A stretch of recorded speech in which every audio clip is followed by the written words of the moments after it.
Addition of HX. First వచ్చేసి మనకు దీంట్లో 2 ఉంటాయి అడిషన్ ఆఫ్ హెచ్ఎక్స్లో రూల్స్.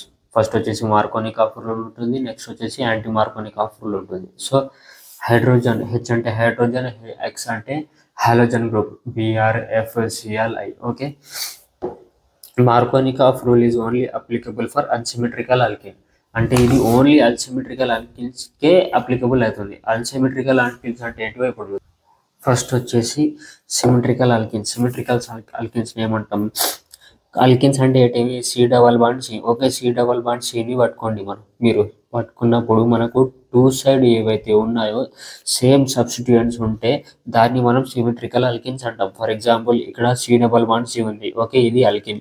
దీనికి 2 సైడ్ మనకు మిథైల్ గ్రూప్ ఉంది, అంటే సేమ్ సబ్స్టిట్యూయెంట్స్ ఉన్నాయి. దీన్ని మనం సిమెట్రికల్ ఆల్కిన్స్ అని అంటాం. తర్వాత వచ్చేసి అన్సిమెట్రికల్ ఆల్కిన్స్. మనకు C డబల్ బాండ్ C, దీన్ని పట్టుకున్నామో దీన్ని పట్టుకున్నప్పుడు మనం ఇక్కడ ఒక సైడ్ ఏమో CH3 ఉంది, ఇంకో సైడ్ ఏమో సబ్స్టిట్యూయెంట్ లేదు. దీన్ని మనం అన్సిమెట్రికల్ ఆల్కిన్స్ అని అంటాం. అన్సిమెట్రికల్ ఆల్కిన్స్ ఉన్నప్పుడే మనకు Markovnikov rule and anti Markovnikov rule అనేది అప్లికబుల్ అవుతుంది. ఫస్ట్ మనం రియాక్షన్ రాస్తూ మార్కోనిక్ ఆఫ్ రూల్స్ని ఎక్స్ప్లెయిన్ చేసుకుందాం. ఇది వచ్చేసి మనకు ఆల్కేన్ అన్నమాట, దీన్ని ప్రొపిన్ అంటాం. Okay, propyne reacts with HBr. So మనకు 2 ప్రోడక్ట్స్ అనేటివి ఫామ్ అవుతుంది. ఫస్ట్ హైడ్రోజన్ అనేది ఇక్కడ అటాచ్ అవుతుంది, లేకపోతే హైడ్రోజన్ అనేది ఇక్కడ అటాచ్ అవుతుంది. యాజ్ ఇట్ ఈస్గా మనకు హైడ్రోజన్ ఇక్కడ అటాచ్ అయినప్పుడు బ్రోమిన్ అనేది ఇక్కడ అటాచ్ అవుతుంది, లేకపోతే బ్రోమిన్ అనేది ఇక్కడ అటాచ్ అవుతుంది. సో మనకు ఇప్పుడు 2 ప్రోడక్ట్స్ ఫామ్ అవుతాయి. జాగ్రత్తగా వినండి, 2 ప్రోడక్ట్స్ అనేటివి ఫామ్ అవుతాయి ఇప్పుడు. సో ఫస్ట్ హైడ్రోజన్ ఉంది కదా, దీన్ని ఇక్కడ అటాచ్ చేద్దాం. First CH3H. Okay, single bond, ఇక్కడ Br ఉంది. సో CH2Br, ఇది ఒక ప్రోడక్ట్ ఫామ్ అయిందా. నెక్స్ట్ వచ్చేసి హైడ్రోజన్ ఇక్కడ అటాక్ చేస్తుంది. సో CH3CH CH2H, ఇక్కడ Br అటాక్ అవుతుంది. సో ఇప్పుడు మనకు 2 ప్రోడక్ట్స్ ఫామ్ అయినాయి కదా. According to Markovnikov rule, Markovnikov rule వాడు ఏమంటాడంటే మనకు ఇక్కడ హైడ్రోజన్ ఆటమ్ ఏదైతే ఉంటుందో అది ఎక్కడ అటాక్ అవుతుందంటే more number of carbon atom, hydrogen atoms ఎక్కడైతే ఉంటాయో వాటి దగ్గరికి వెళ్ళి అటాక్ అవుతుంది. అంటే ఇప్పుడు మనకు అల్కేన్ ఉంది కదా, అల్కేన్లో ఇక్కడ కార్బన్ ఉంది, ఇక్కడ కార్బన్ ఉంది. ఓకే, మనకు ఇక్కడ హైడ్రోజన్ ఉంది, ఇక్కడ హైడ్రోజన్ ఉంది. కాకపోతే ఇక్కడ ఒకటే ఉంది, ఇక్కడ 2 ఉన్నాయి. సో మనకు according to Markovnikov rule hydrogen atom is attached to that carbon which has more number of hydrogen atom. So hydrogen అనేది మనకు ఇక్కడ అటాక్ అవుతుంది. Okay, according to Markovnikov rule మనకు మేజర్ ప్రోడక్ట్ అనేది ఇది. So ఇదే మనకు major product. చూడండి ఇక్కడ ఇదే కదా ఉంది,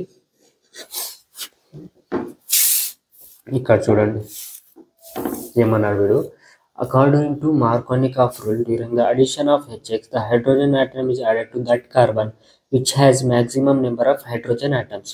అంటే ఇక్కడ మనకు CH2, ఇక్కడ CH ఉంది. సో మనకు హైడ్రోజన్ ఆటమ్స్ ఎక్కువ ఎక్కడున్నాయి? ఈ కార్బన్కు ఉన్నాయి. సో మనకు హైడ్రోజన్ ఆటమ్ కూడా ఈ కార్బన్ దగ్గర అటాక్ అవుతుంది. Okay, CH3 CHBr CH2H. Okay, ఇది మార్కోనిక్ ఆఫ్ రూల్ మెకానిజం చూద్దాం మనము. ఫస్ట్ వచ్చేసి మనకు HBr ఏదైతే ఉందో అది డిసోసియేట్ అయ్యి H+ అండ్ Br- ఫామ్ అవుతుంది. H+ని మనం ఎలక్ట్రోఫైల్ అంటాం, Br- మనం న్యూక్లియోఫైల్ అని అంటాం. తర్వాత వచ్చేసి అటాక్ ఆఫ్ ఎలక్ట్రోఫైల్ ఏదైతే ఉంటుందో మనకు ఈ కార్బన్ మీద అటాక్ చేస్తుంది. అటాక్ చేసినప్పుడు ఈ డబల్ బాండ్ మనకు తుడిచిపోయి ఇక్కడ పాజిటివ్ ఛార్జ్ అనేది వస్తుంది, కార్బోకాటైన్ ఫామ్ అయింది. CH3 CH+ CH2H అంటే రాస్తాం. అటాక్ ఆఫ్ న్యూక్లియోఫైల్, H అనేది మనకు ఎక్కడ అటాక్ అవుతుంది? More number of hydrogen atom ఇక్కడ అటాక్ అవుతుంది. సో CH3CH పాజిటివ్ వస్తుంది. సో మనకు సింగిల్ బాండ్ ఉంది కదా, CH2H. సో మనకు ఈ కార్బోకాటైన్ అనేది ఫామ్ అయింది. తర్వాత వచ్చేసి ఇక్కడ ఉంది కదా, దీన్ని కిందికి రాసు. ఇప్పుడు మనకు Br- అనేది కార్బోకాటైన్ మీద అటాక్ చేస్తుంది. CH3 CH Br CH2H. So ఈ విధంగా మనకు మార్కోనిక్ ఆఫ్ రూల్ అయితే వర్క్ చేస్తుంది. ఇప్పుడు యాంటీ మార్కోనిక్ ఆఫ్ రూల్ ఇది మార్కోనిక్ ఆఫ్ రూల్కి ఆపోజిట్ రియాక్షన్ అన్నమాట. అక్కడ మనకు హైడ్రోజన్ అనేది more number of carbon hydrogen atoms ఎక్కడైతే ఉందో అక్కడ అటాచ్ అయింది. ఇక్కడైతే less number of hydrogen atoms ఎక్కడ ఉంటే అక్కడ అటాచ్ అవుతుంది. So it is also known as peroxide effect. Peroxide effect అని దీన్ని ఎందుకంటామంటే ఇక్కడ మనకు ఇది బెంజైల్ పెరాక్సైడ్ ఉంది కదా, దీని ప్రెజెన్స్లోనే మనకు ఇది రియాక్షన్ అనేది క్యారీ అవుతుంది. సో మనం దీన్ని పెరాక్సైడ్ ఎఫెక్ట్ అని అంటాం. Anti Markovnikov rule is seen in HBr. అంటే యాంటీ మార్కోనిక్ ఆఫ్ రూల్ అనేది హెచ్పిఆర్ దాంట్లోనే వర్క్ చేస్తుంది. హెచ్సిఎల్లో, హెచ్ఐలో, హెచ్ఎఫ్లో మనకు వర్క్ చేయదు అన్నమాట. సో మనకు దీంట్లో కూడా 2 ప్రోడక్ట్స్ ఫామ్ అవుతాయి. అది రియాక్షన్తోనే ఈ యాంటీ మార్కోనిక్ ఆఫ్ రూల్ కూడా మనం చూసిద్దాం. మనకు ఇక్కడ కూడా 2 ప్రోడక్ట్స్ అనేటివి ఫామ్ అవుతాయి.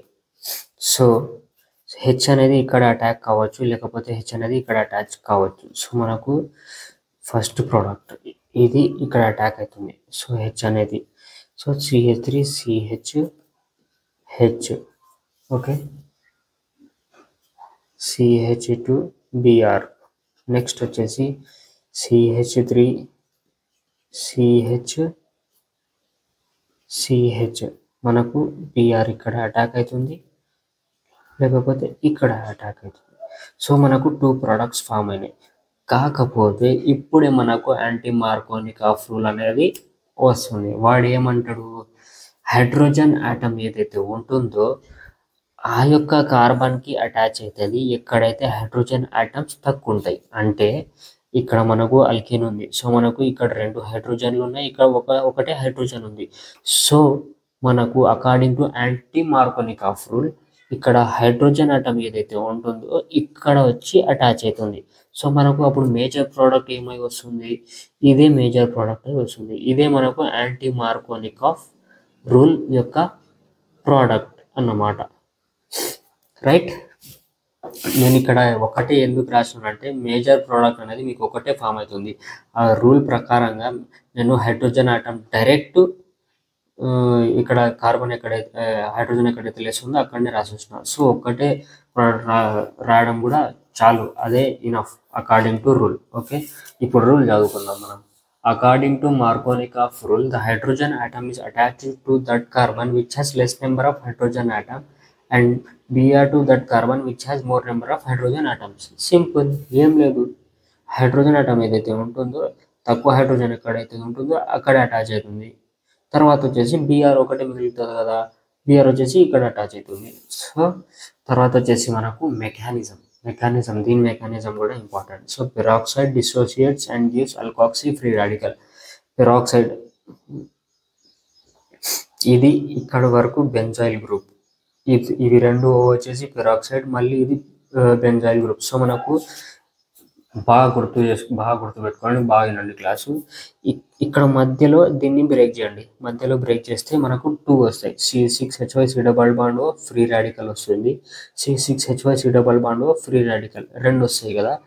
ఇప్పుడు మనం ఏం చేయాలి, ఇప్పుడు CO2ని దీన్ని బ్రేక్ చేయాలి, దీన్ని తీసేసేయాలి. తీసేస్తే మనకు C6Hy free radical, C6Hy free radical. దీన్ని మనం అల్కాక్సీ ఫ్రీ రాడికల్ అని అంటాం. ఓకే, ఏం లేదు.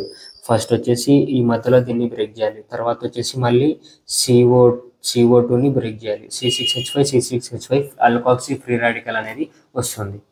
అల్కాక్సీ ఫ్రీ రాడికల్ ఏదైతే ఫామ్ అయిందో అది హెచ్పిఆర్ని అటాక్ చేసి బ్రోమిన్ ఫ్రీ రాడికల్ అనేది ఫామ్ చేస్తుంది. C6H5 ఉంది కదా, ఇక్కడ హైడ్రోజన్ ఉంది. సో మనకు ఇక్కడ H+కి అటాక్ అయ్యి C6H6 అని ఫామ్ అయ్యి బ్రోమిన్ ఫ్రీ రాడికల్ అనేది ఫామ్ అవుతుంది. తర్వాత వచ్చేసి bromine free radical attacks and alkene to give free radical.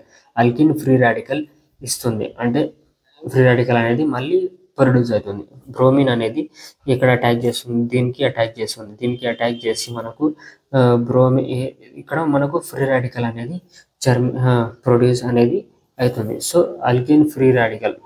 తర్వాత వచ్చేసి ఫ్రీ రాడికల్ ఏదైతే ఉందో రియాక్ట్స్ విత్ HBr. ఇది తప్పిది. ఫ్రీ రాడికల్ ఏదైతే ప్రొడ్యూస్ అయిందో reacts with HBr to give final product. మళ్ళీ HBrతో రియాక్ట్ అవుతుంది. రియాక్ట్ అయ్యి ఇక్కడ H+ ఏదైతే ఉంటుందో ఇక్కడ అటాక్ అయ్యి మనకు ప్రోడక్ట్ అనేది ఇస్తుంది. ఓకే, మీకు అర్థమైతే సబ్స్క్రైబ్ చేసుకోండి, లైక్ షేర్ కామెంట్ చేయండి. Thank you. లేకపోతే అర్థం కాలేదంటే కామెంట్ చేయండి, మళ్ళీ క్లియర్ కట్గా ఎక్స్ప్లెయిన్ చేస్తాను.